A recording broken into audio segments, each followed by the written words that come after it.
be upon us. Holy Spirit, be upon us and guide us and allow us to hear and listen to your words, Father God, with willingness, Lord God, in our heart. Thank you so much, Father. We bless you in Jesus' name. Amen and amen. Praise the Lord. Let us all be seated. Congratulations po para sa lahat po na nanalo. Alam ko lahat po tayo nanalo. Sabihin mo sa katabi mo, winner ka. Amen. Huwag na malungkot yung kasi laki naman ang prize nyo, di ba? Praise the Lord. Glory to God. At makita mo talaga ang excellence. Kaya dito, pagka may labanan, di pwedeng pwede na. Di ba? Talagang you have to give your best. Alam mo na. Amen. Praise the Lord. Glory to God. Palakpakan po natin ulit ang Lord. Hallelujah. I don't know how to break the moment now. We have the jubilation celebration from our Nono Sports Fest. And but sabi nga po ng 1 Timothy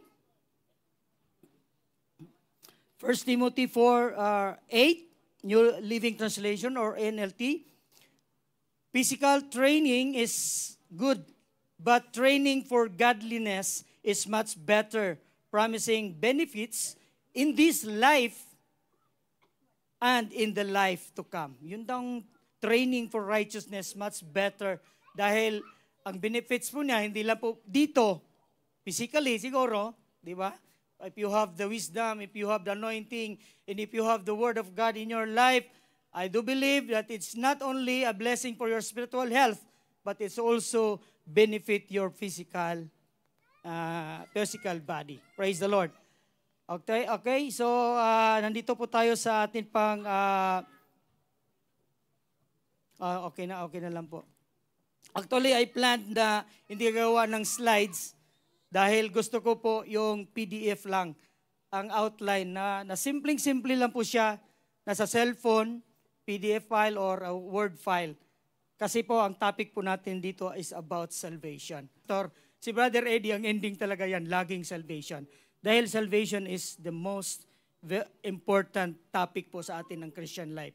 Sabihin man natin, lumago na tayo, malayo na tayo, we should not, kumbaga, hindi ko na gamitin yung get over, Di na tayo lumayo doon sa salvation. So, tinaitilan ko na lang po ito na you must be born again. Okay? So, nandito pa rin tayo sa revival, a call to intentional soul winning. Okay, so alam niyo naman siguro, naglalaro tayo. Alam niyo siguro mga referee yung intentional, di ba? Pag intentional foul, talagang sinadya, tinulak. Talagang pumunta ka doon dahil tinulak mo siya, pinush mo siya, or hinila mo siya. Yun ang intentional. So talagang may motive. So ganun po tayo, ang hindi na nyo magpatumpik-tumpik pa tayo, magparinig-rinig po tayo. We are wishing that someday this guy will be saved. Hindi na po. Kailangan po nating intentional. Ang mga ginagawa po natin ay intentional. And some testimony I will give later. So, dito po tayo sa John 3 verse 7. So, ang born again talaga, it is a must. It is a must. You must be born again. Sabi po ni Jesus sa John 3:7, this is the end of that encounter with Nicodemus. Nandito ba si Brother Manny? Wala. Si Brother Manny. Lolo niya to si Nicodemus. Baka may matanong natin si Brother Manny kung anong encounter to. So, John 3:7, sabi po dito, you should not be surprised at my saying you must be born again. So, ito pong napaka-importante. Sabi nga, pag i-explain po natin ito, siguro marami dito na alam po ito, sinasabi lagi, born again is not a religion. Okay? Kasi ang topic ito, I want it like, hindi lang basta turo.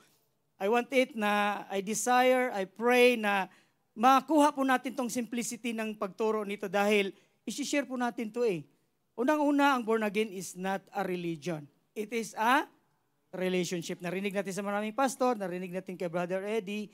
So, God really wants a relationship to each and every one.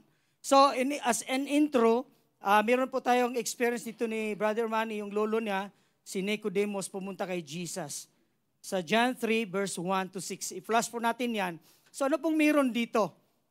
At alam po natin, ang John 3, 1 to 6, dito po yung ang talagang pinaghugutan ng born again experience. So now there was a Pharisee, a man named Nicodemus, who was member of the Jewish ruling council. He came to Jesus at night, no? And said, Rabbi, we know that you are a teacher who has come from God. No one could ever perform the signs you are doing if God were not with him. Jesus replied, very truly I tell you, no one can see the kingdom of God unless they are born again. So binanggit na po ata ni Pastora yun nung last, unless they are born again, they cannot see the kingdom of God. How can someone be born again? Sabi pa, no? How can someone be born when they are old? Sabi ni Nicodemus, asked. Surely they cannot enter the second time into their mother's womb to be born. Jesus answered, very truly I tell you, no one can enter the kingdom of God unless na naman, they are born of water and the Spirit. Flesh gives birth to flesh, but the Spirit gives birth to spirit. Dito po ng pinanggalingan ng born again. Now, dyan lang po yan. Si Nicodemus, isang Pharisee. Dalawa po ang ruling council po ng Jewish, sabihin ko sana GIL. Puro GIL na no. Ang Jewish, may Sanhedrin po doon. Dalawa pong faction, Sadducees and the Pharisee. Si Nicodemus ay Pharisee. At ano po ang kaibahan nila? Ang Sadducees, they don't believe on spirit, they don't believe on angels, and they don't believe in resurrection. Pero ito si Pharisee na si Nicodemus, he believe on angels, he believe on spirit, and he believe on the resurrection. That time pumunta sa kay Jesus, we know that you are a teacher. Dahil inassume niya as the Pharisees. Yun kasi ang belief nila. They believe in the resurrection, they believe on angels, and they believe on... Sabi po niya, ang sagot po kay Jesus, unless you are born again, you cannot see the kingdom of God. Now, ang New Testament ay composed po ito ng Greek word, Hebrew word, at saka Aramaic. Ito pong word na unless, kasi para ang layo ng sagot ni Jesus eh. Pumunta siya, I know that you're a teacher because the one that you're doing, come from God. Pero bakit ang sagot ni Jesus, unless you are born again, you cannot see the kingdom of God. Ito si Jesus, alam na po niya ang topic natin na intentional soul winning. Alam niya na si Pharisee, na si Nicodemus ay matalino, magaling, philosophy. At alam po niyo po, ang Pharisee, they can quote the law of Moses without mistake. Yun po sila katalino sa law. Kaya kung law lang ang pag-uusapan, magaling po ang mga Pharisee. Pero si Jesus is not looking at his mental capacity, but he's looking at the heart of this Pharisee na pumunta kay Jesus. We know that you are a teacher. Pero sabi niya, unless you are born again, you cannot see the kingdom of God. Ang si po dito, balisan lang po natin, ang si po dito, ang Greek word po nito ay eskomai. Huwag na lang po tanungin kung ano yung eskomai, no? Mahirap po, Greek word siya. Narinig ko lang din po sa isang Bible school pastor na eskomai siya. So ibalik mo siya sa AC English, ang si, acquaintance. Ibig sabihin, sinabi na kay Nicodemus, if you are not born again, you don't have any acquaintance of the kingdom of God. You don't have knowledge. Diba? Subukan mo mga tao na yayain, na wala silang acquaintance kung paano tayo binago. Kaya nga, intentionally, dapat talaga may interaction, talagang may noong una, di ba, i-build mo muna yung friendship, ipapollow up mo, dahil kailangan makita nila kung ano mga ginagawa natin sa kingdom. Kasi hindi po lang basta lang nakukonvert. Meron sigurong iba na basta na lang nadala, pero madalas dapat may acquaintance. Sabi ni Jesus, if you are not born again, you don't have any acquaintance. Now, sabi naman ni Nicodemus, dahil matalino nga siya, how can a man be born again? Iba ang topic ni Nicodemus, iba naman ang gusto ni Jesus. How can a man be born again? Yun ang philosophy ng mga tao ngayon. Paano pa ma-born again ulit? Siguro yung mga hindi nagbabasa ng Bible, kung sabihan mong ma-born again ka ulit, siguro magtatanong din sila the same question. Paano ma-born again? Huwag tatawa pa. Sarcastic pa natatawa. Pero sabi ni Jesus, I tell you, very truly I tell you, iba na naman ang sagot ni Jesus. Sana yun. Ito. Very truly I tell you, no one can enter the kingdom. Ito na. Kanina C pa lang, di ba? Acquaintance pa lang. Ngayon, enter na. No one can enter the kingdom of God unless they are born of water and of spirit. Now, ang word na enter ay napaka-importante na po yan dahil enter na eh. Ano ba pagka na-born again ka, sabi ni Jesus, you cannot enter the kingdom of God. Ang enter po niyan sa Greek word ay idon. E-I-D-O-N. So wag na naman tanungin kung ano yan. No? Kasi mahirap ngayon, Greek word eh. Hindi ko nga makita sa Google, i-translate ko siya sa Greek word, hindi mo makita. Pero yon sigurado ako na yun ang sinulat ng pastor noon na idon siya. So ang idon, ibalik natin siya sa English, ang translation na yan, to enjoy or partake. Kanina makita mo pa lang, nasi mo pa lang, nagkaroon ka pa lang, ganun pala sila, masaya pala sila. Ganun pala sila, nagpipray pala sila. Ganun pala sila, nagbabasa, nag-NOP pala sila. May acquaintance siya, ngayon nadayaya mo siya. Ngayon, kung nandito na siya sa atin, i-receive niya si Jesus Christ, magkaroon na siya ngayon ng yung enter, yung enjoy and partake. Bakit nandito po kayo? Dahil, di ba, na-partake nyo na, na-enjoy na yan, nagiging part na kayo ng kingdom. Yun ang sinasabi ni Jesus, unless you are born of water and of spirit, you cannot enter the kingdom of God. Amen? Are you enjoying in partaking the kingdom of God?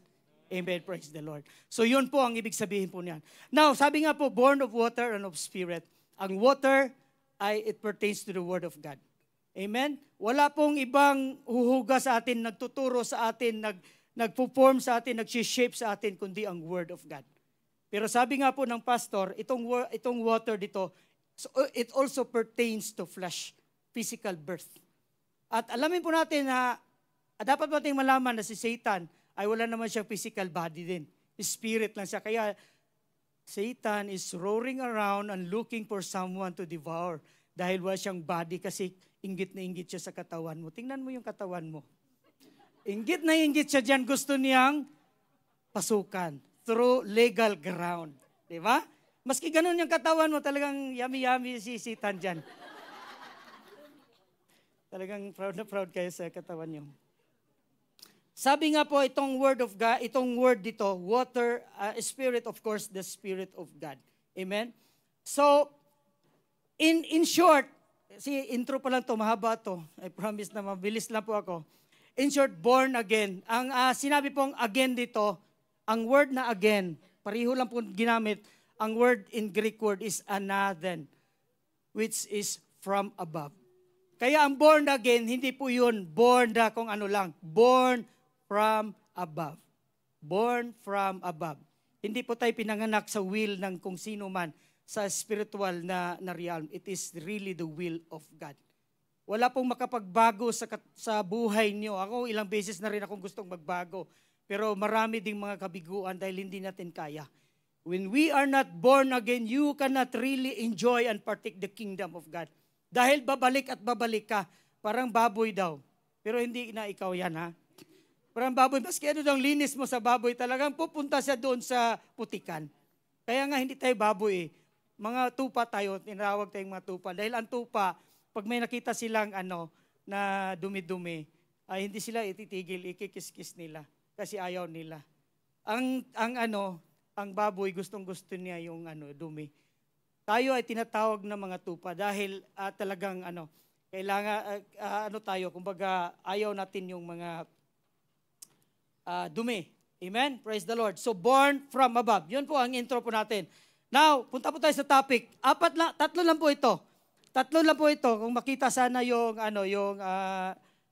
tawag nito, yung PDF, simple lang po siya. Kasi maganda sana ito, lahat ng cellphone, meron tayong kopya nito. So, apat lang po ang topic natin, ang unang-una, man's condition. Kasi pag nag-share ka ng gospel, dapat i-introduce muna yung condition ng man. Can you go to another slides?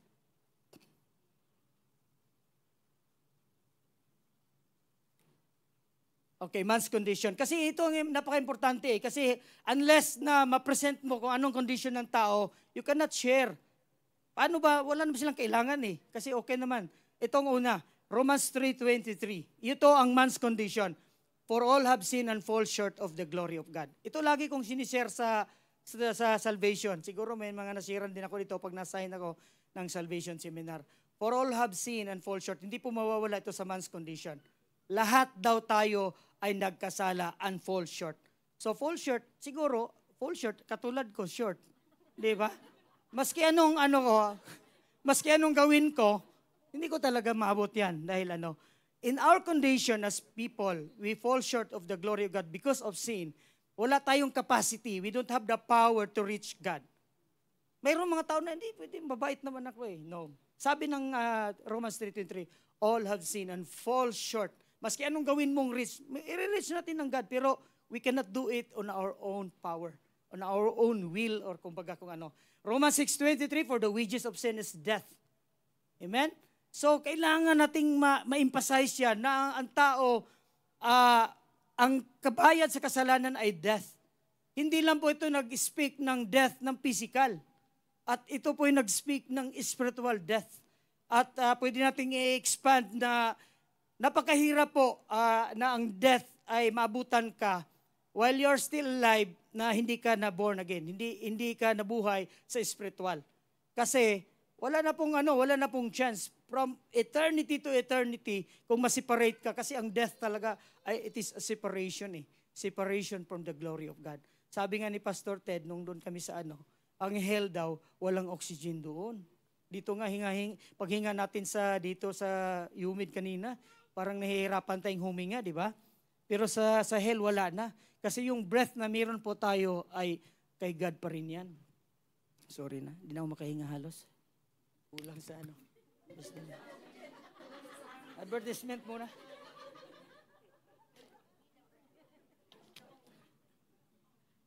Mahirap pala. So, Romans 6:23, wages of sin. Mayroon kayong mga sahod, di ba? Dahil nagtrabaho kayo ng maayos eh. Yun ang kabayaran. Ganon din po ang kasalanan. Huwag na yung asa sa lola niyo yung sorosaryo. Kasi yun, nung sinishare ko ito, masakit man, pero ito yung katotohanan. There's no purgatory. Na after doon, linisin pa yung kaluluwa mo pagpistahan pa ng pag tuwing pista, nagpe-pray yung nanay natin. Meron ng lola na grabe yung nagpe-pray. Pero later on, na-realize na yung may nag-share sa kanya, na-convert talaga siya. Mula pagkabata galing Bohol, talagang sarado, kandado. Pero nung na-sharean sila, she realized that this is the truth. At she really converted, sabi pa niya magpabaptism siya. Hebrews 9:27, it is appointed for a man to die once, and after that, judgment. Wala na pong purgatory, huwag niyo nang asahan yan. Ngayon pa lang, dapat ang tao ay handa na. Kasi destined siya eh. Meron ng appointment eh. No? Appointed for a man to die once. Sabi ng bata, Tay, kailan mamatay ang tao? Sabi ng tatay, punta sa nanay mo. Doon ka magtanong. So, sa nanay, punta siya, Nay, kailan ba mamatay ang tao? Ano bang sagot ng tatay mo? Papunta daw sa'yo. So wala silang may sagot. So nung bata naglakad siya, nakita na nakato siya sa sementeryo, nakita niya may 80 years old, 89 years old, 50 years old. May 5 years old, mayroon pang 1 month old. So ibig sabihin talaga, you cannot really determine kung kailan ka kukunin. Kukunin, tama ba yung word na kukunin ni Lord? Kasi yun ang laging term, no? Kukunin ni Lord. So, appointment siya. So, kailangan talagang paghandaan mo siya. Kaso lang, yung appointment na ito, hindi mo alam ang date. Kung mayroon lang sanang date, baka gawin mong in-OP lahat ng araw. Attend ka. Kasi, ilang buwan na lang pala, kukunin ka na ni Lord. Pero hindi, di ba? Kasi, yun ang freedom. Dapat talagang by free will, kailangan ginagawa mo. Revelations 20 verse 15, ito pong napakasakit na verse. Anyone whose name is not found in the book of life will be thrown into the lake of fire. Sana dito pa lang nasulat na talaga. Kaya ganun na lang ang passion natin na mag-share sa ating mga kamag-anak.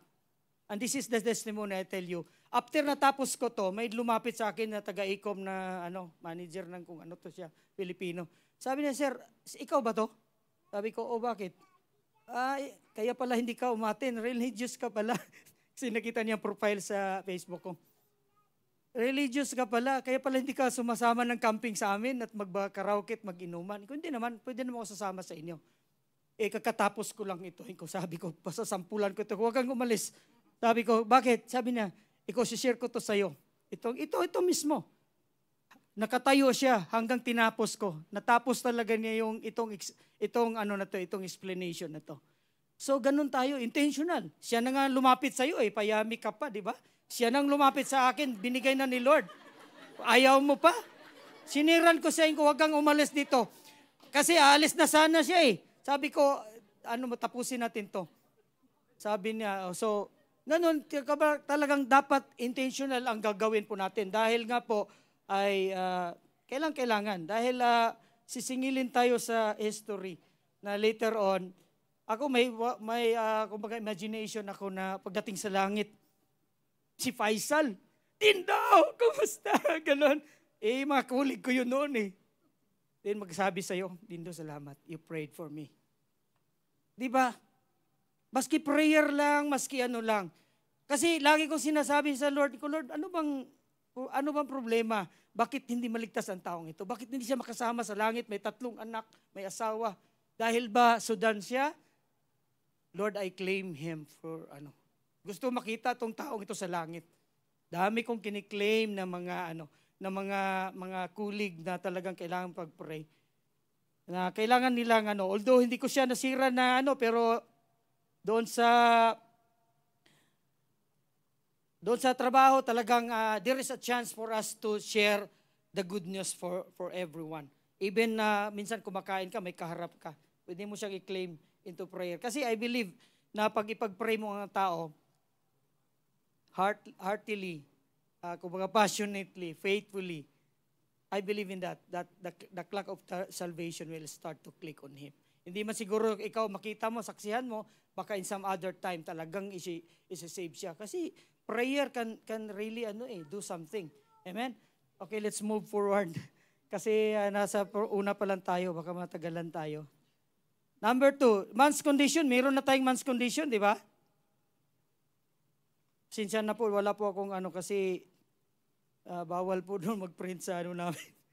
So, letter B, the way of salvation. Ito po, napaka-importante. Nakita na natin, na-present na natin ang man's condition at anong kahinatnan ng tao pag hindi siya na born again or hindi niya na-receive si Jesus Christ.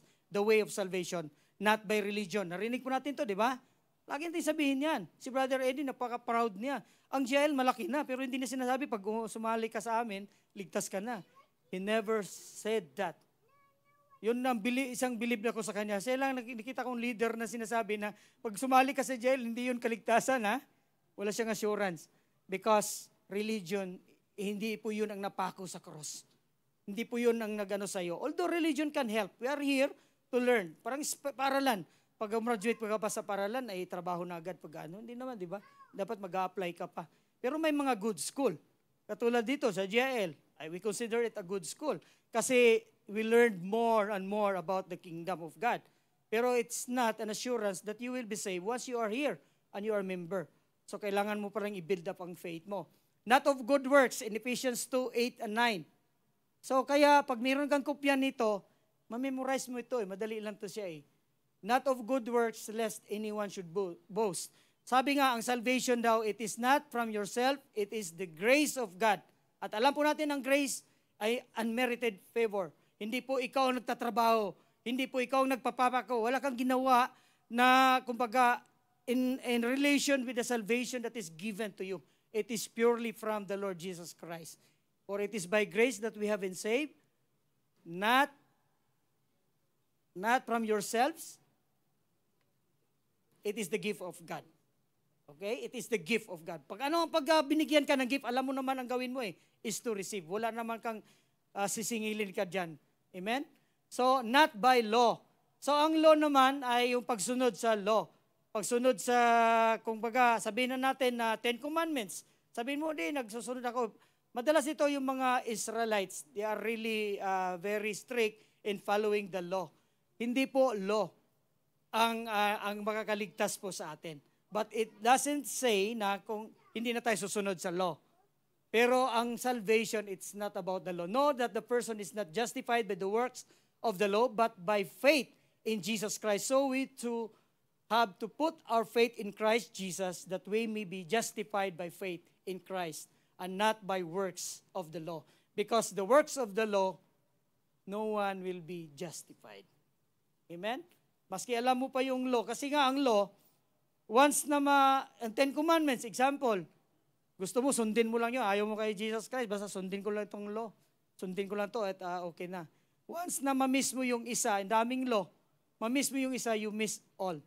Ganun po ang law, package po siya. Pero maski na sabihin po natin ganun ang logic niya, it is not, wala pong nakasulat na by following the law, you will be saved. So it's not by the law. Ito na ang way of salvation. Ito na yung presentation natin ng salvation. John 14 verse 6. Sabi po ni Jesus, I am the way, the truth, and the life. No one can come to the Father except through me. The religion, the good work cannot change your physical body into a spiritual body. Only Jesus. Kaya sinabi po ni Jesus, I am the way. Yung word na the way, ay ginagamit na ni Paul yung early persecution pa sa kanya, yung nag-trial. Hindi niya binanggit muna masyado yung name na Jesus, napaka-controversial pa yun. Talagang pagbabatuhin ka talaga pag narinig yun. Ginagamit niya itong word the way. Pero it also pertains to Jesus. Kaya sabi ni Jesus, I am the way, the truth, and life. No one can come to the Father except through me. So si Jesus lang talaga. Amen? Ang sabi pa nga po dito sa Acts 4 verse 10 to 12, no other name. Okay, basahin na po natin. Then know this, you and all the people of Israel, it is by the name of Jesus Christ of Nazareth, whom you crucified, but whom God raised from the dead, that this man stands before you healed. Jesus is the stone you builders rejected, which was become the cornerstone. Salvation is found in no one else, for there's no other name under heaven given to mankind by which we must be saved. Si Jesus lang talaga. Kaya sa lahat po ng sharing po natin talagang the way of salvation, wala na pong iba, si Jesus. At i-add na lang po natin yung John 15. Kung hindi ko na nasulat dyan, John 15 verse 5, sabi po ng Lord, apart from me, I am the vine, you are the branches. If you remain in me, and I in you, you will bear much fruit. Apart from me, you can do nothing. Napaka-empathic po yun. Isa pong, kumbaga diretsahang salita. Apart from me, sabi ni Jesus, you can do nothing. Wala po. Siya lang po ang makapag-change. Now we are changing from glory to glory. Para po tayo'y maging ready, sabi ni Brother Eddie, para po sa rapture. My friend, mga kapatid, ang rapture po, hindi po yung mga taong pabanjing-banjing mag-change. Hindi po bastang mag-change. It really needs the spiritual na grabing pag-change po sa atin because it is a spiritual to change your physical body into a spiritual body. Because your body, you cannot fly to heaven at that physical body. We need a spiritual body para maka-reach po tayo kay Jesus. Amen? That is the glorified body. Kaya ganun na lang po ang pag-prepare ng Lord sa atin. Piniprepare po tayo and as intentional talaga, dapat talaga ito ay meron po tayong bawat isa sa atin. Another testimony, meron po kaming bagong kasama sa couple. Talagang kami sa Muror, kay parang Agila. Minsanan lang mga anak. Minsanan lang mga anak. So, binigyan kami ng Lord. Nagtaka kami, may nagano through Sister Janet and Jason Diaz. Alam niyo ba kung saan pa mga information? Naghanap sila ng magpa-dedicate sila ng room kasi natatakot siya sa room niya. Parang merong mga gumagalaw doon. Tatakot siya, baby daw ay parang gustong something. There is something spiritual na nasa-sense ng bata. Which is, nag-text sila, naghanap sila kung sino-sino na daw ang mga niyaya nila para ma-dedicate yung Napunta pa sa Pilipinas, kakilala pa ata doon, hanggang sa, pag ganun-ganun ang mga message, hanggang na bumagsak sa GIL.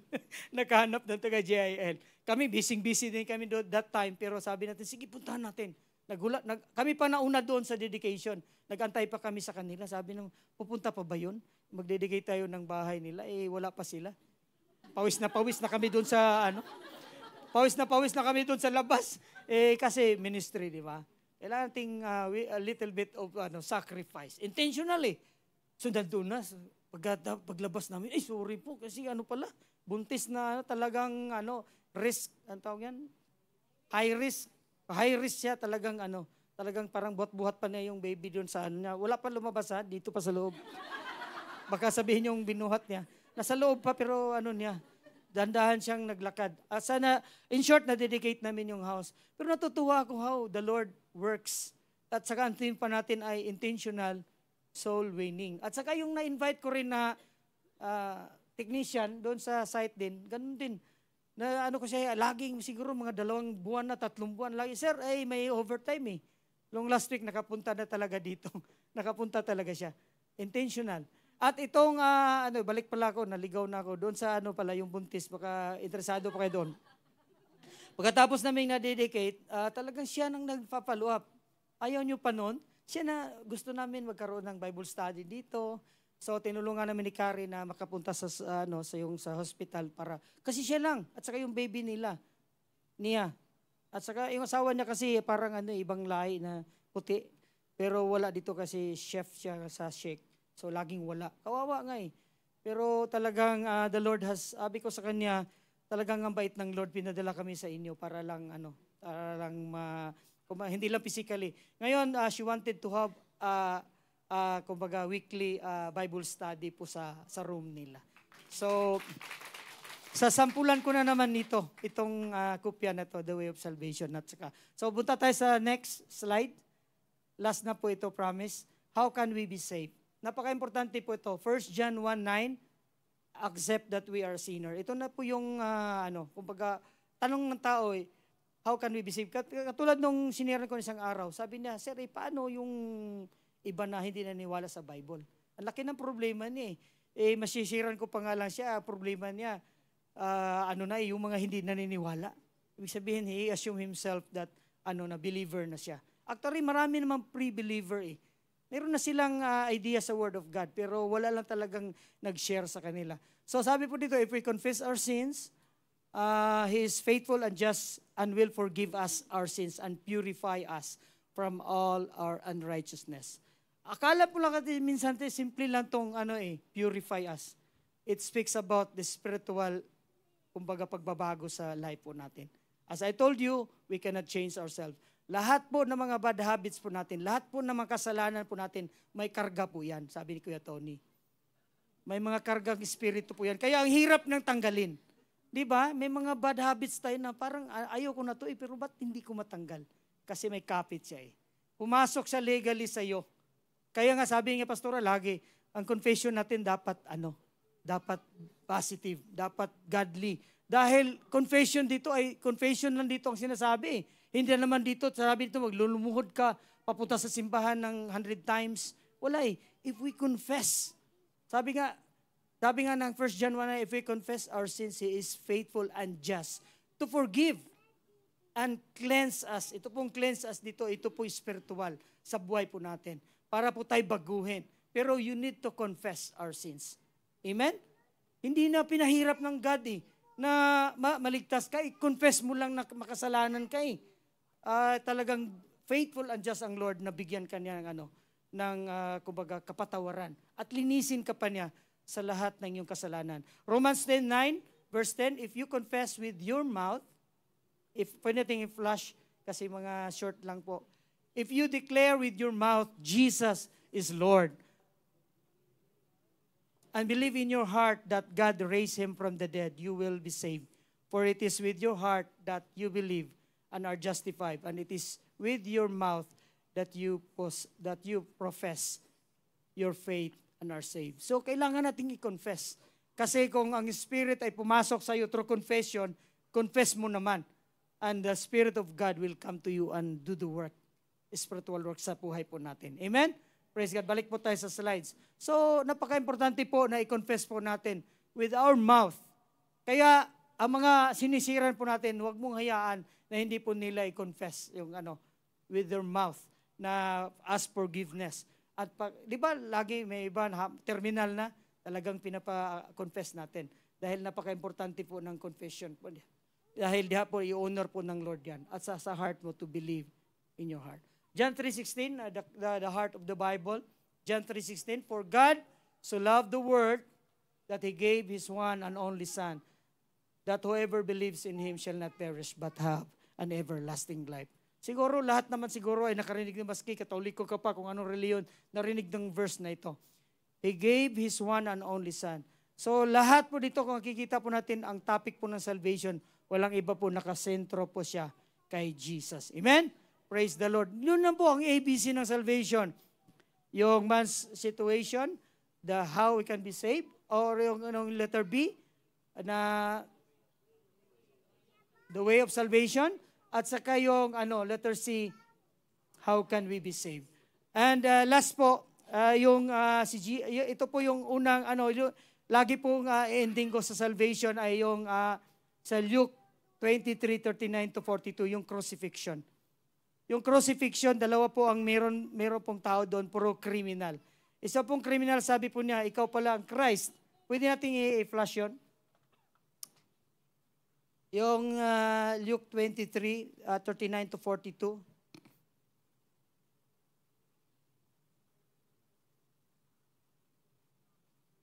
Ito yung crucifixion, nakikita po natin. Napaka-importante po dito. Itong mga taong ito, galing sa kulungan, kriminal, di ba? Pero magtaka ka, meron silang reference kay Jesus. Meron silang pagkakilala kay Jesus. Bakit kaya?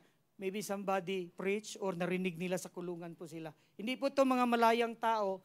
Ito po'y galing talagang, ito talaga ang nagre-represent ng mga taong talagang bad people. Kasi ang pag-crucify noon is really a terminal. Yun po ay silya elektrika. Yun po ay tumaga, nakakumit ka ng karumal-dumal na nakasalanan bago ka gawing curse nga, di ba, ang isang tao na na talagang napako. So, sabi po ng isang criminal, one criminal who hung there heard insults at him. Aren't you the Christ or Messiah?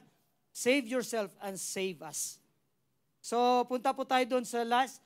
But the other criminal rebuked him. Don't you fear God? He said, since we are under the same sentence. We are punished justly, for we are getting what our deeds deserve. But this man has done nothing wrong. Makita mo po yung idea niya, mayroon siyang reference ni Jesus. Kaya napaka-importante po mag-share ng Word of God.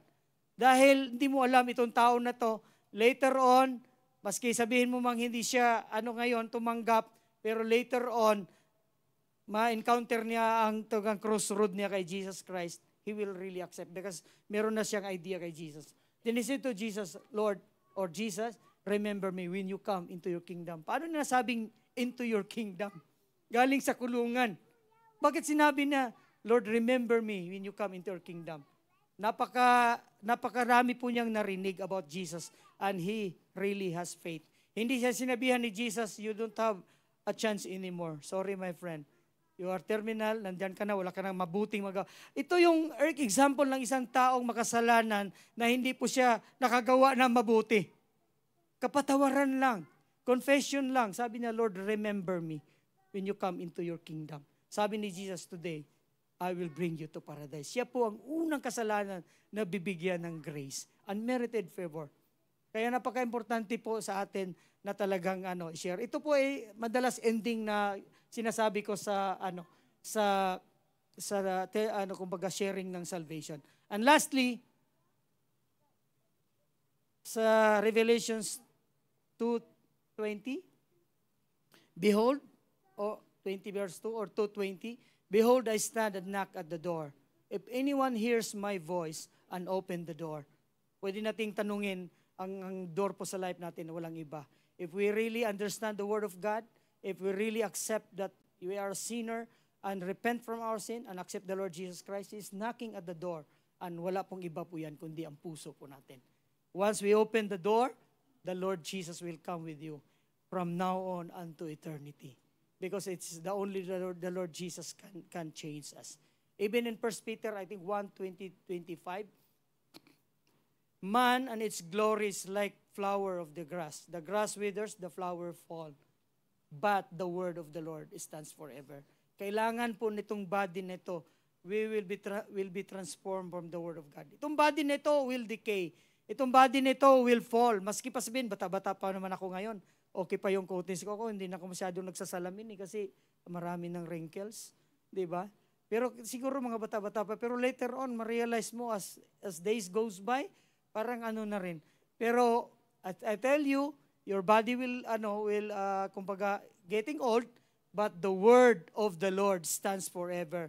Yan ang magdadala sa'yo into eternity. Amen? Praise the Lord. Glory to God. I think wala na po tayo. So, as our theme for this month, kumbaga, intentional soul winning. I hope everyone, magkaroon po tayo ng copy ng ganito.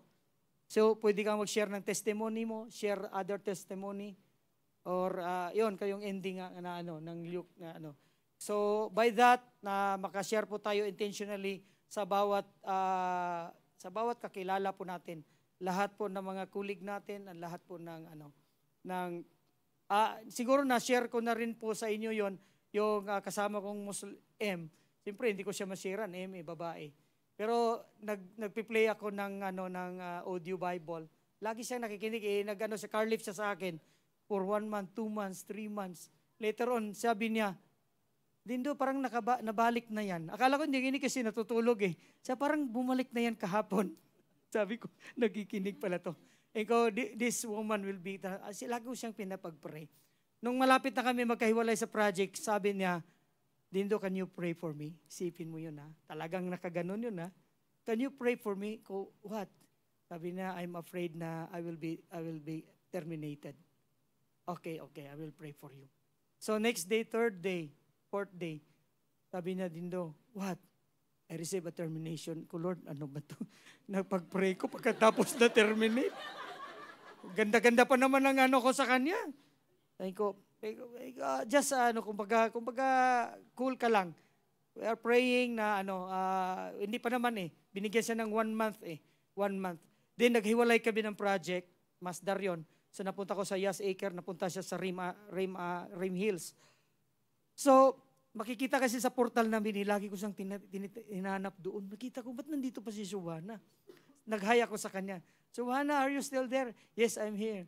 Sabi ko, anong nangyari? Sabi niya, the company retracted so praise the Lord. Sabi ko, Lord, salamat.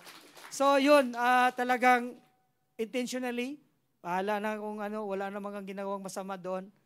Talagang kailangan nating gawin kung anong magagawa po natin while we are still living. Amen? Time will come, sabi nga po, the one who wins soul is wise. Bakit kaya?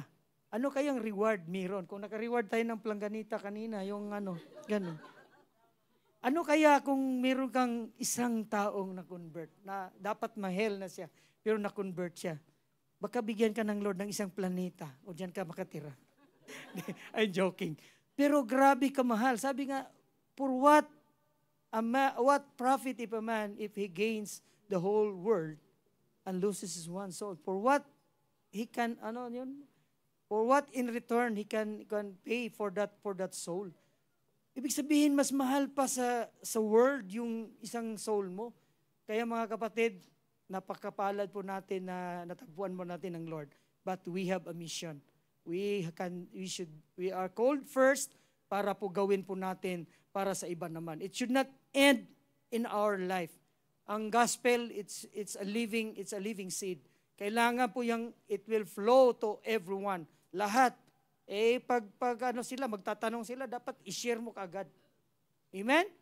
Praise the Lord. Glory to God. Let us all stand and let us sing this song. And